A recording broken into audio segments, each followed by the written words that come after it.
Dams किचनचा हा नवीन प्रयोग तुमच्यासाठी.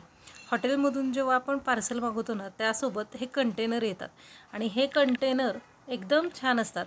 ते आपल्याला वापरायचं कुठं हे कळत नाही. प्रवासात अन्नपदार्थ नेताना, पाहुण्यांना काहीतरी परत देताना, परत नाही आलेत तरी चालेल अशा ह्यानी आपण हे कंटेनर देतो. पण एवढे ठेवून करायचं काय? तर त्याचा मस्त असा उपयोग सांगते. काय करायचं तर या कंटेनरचं झाकण जे आहे ना, त्या वरच्या झाकणाला असं लोखंडी खिळा किंवा याच्या साह्यानं होल पाडून घ्यायचे. 8-9 होल तरी पडावेत असं करायचं. आणि त्यानंतर तुम्ही जी कडधान्य ज्याला तुम्हाला मोड आणायचं आहे ना, ते रात्रभर भिजवायचं आणि या कंटेनरमध्ये काढून झाकून ठेवायचं. उभीच्या ठिकाणी ठेवलं तरी चालेल किंवा कट्ट्यावर ठेवलं ना तरीही चालेल. मस्त असे मोड येतात.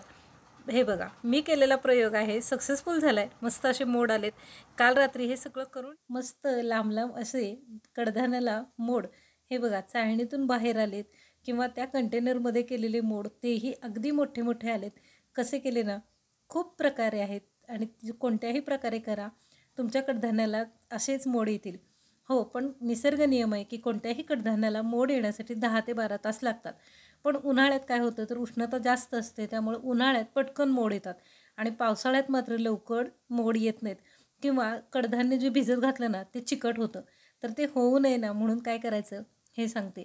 तर कोणतंही कडधान्य ज्याला तुम्हाला मोड आणायचे आहेत ना, ते आधी स्वच्छ निवडायचं, धुवून घ्यायचं आणि त्यानंतर 10 ते 12 तास भिजत घालायचं. पावसाळा किंवा हिवाळ्याच्या दिवसात तुम्ही काय करा तर साधारण कोमट पाण्यात, अगदी गरम पाण्यात भिजवायचं नाही, कोमट पाण्यामध्ये भिजत घालायचं. आता मी काय करते तर कोणतंही कडधान्य साठवायचं असेल तर त्या डब्यामध्ये उन्हाळ्याच्या दिवसातच कडुलिंबाची सुकलेली पानं घालते. म्हणजे कडधान्याला किडा मुंगी अजिबात होत नाही. बाहेर जरी ठेवलं ना तरी कोणतंही हवामान असू देत, कडधान्याला किडा होत नाही, छान राहतं. तर आता हे 10 ते 12 तास भिजलेली मटकी आहे. ती मटकी मी एका चाळणीमध्ये काढून घेतली. आता चाळणीमध्ये काढल्यानंतर काय करायचं तर त्यातलं सगळं पाणी काढून घ्यायचं. थोडंसुद्धा पाण्याचा अंश राहता कामा नये, कोरडी झाली पाहिजे अशी ही मटकी करून घेतली. निथळून सगळं पाणी काढायचं. आणखीन मटकीला मोड येण्यासाठी तुम्हाला हे माहिती नसेल ना तर सांगते. एक प्लास्टिकची बाटली घ्यायची, म्हणजे जे पाण्याची बाटली आपल्याला मिळते की नाही बाहेर ती. त्यालासुद्धा उभे बाटलीला होल पाडायचे आणि हे भिजलेली मटकी त्यामध्ये ठेवायची आणि तेही रूम टेम्परेचरला जरी तुम्ही बाटली ठेवली ना तर दुसऱ्या दिवशी त्याला भरपूर असे मोड येतात. आहे की नाही भन्नाट ट्रिक. तर आता त्यापेक्षा आपली ही पारंपरिक एक पद्धत आहे, ती म्हणजे कॉटनचं कापड घ्यायचं आणि त्या कापडावरती निथळलेली ही मटकी ठेवायची.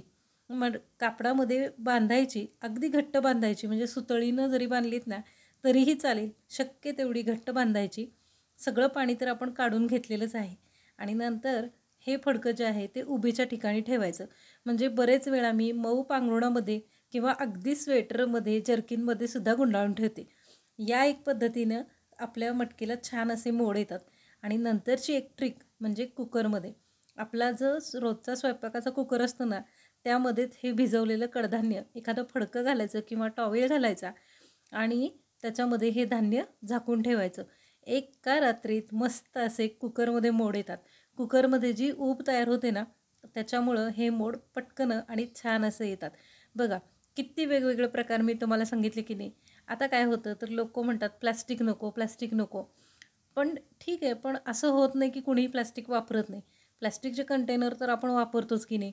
तरी पण फडक्यामध्ये, कुकरमध्ये आणि प्लॅस्टिकच्या बाटलीमध्ये, प्लॅस्टिकच्या कंटेनरमध्ये किंवा एखाद्या जाळीचा स्टीलचा डबा जर असेल ना तर तुम्ही हे मोड अगदी आरामात व्यवस्थित असे आणू शकता. हे बघा, रिझल्ट तुमच्यासमोर आहे. दुसऱ्या दिवशी जेव्हा सकाळी कुकर उघडलं ना तेव्हा असे हे मोड आले होते आणि जेवढा जास्त वेळ ठेवाल ना तेवढे मोड छान येतात. पण म्हणजे साधारण 18 तासानंतर मग मात्र या कडधान्याला चिकटपणा येतो आणि वास यायला लागतो. म्हणून 8 ते 10 तासानंतर काढायचे आणि एका टोपलीमध्ये ठेवायचे. कशी वाटली ट्रिक?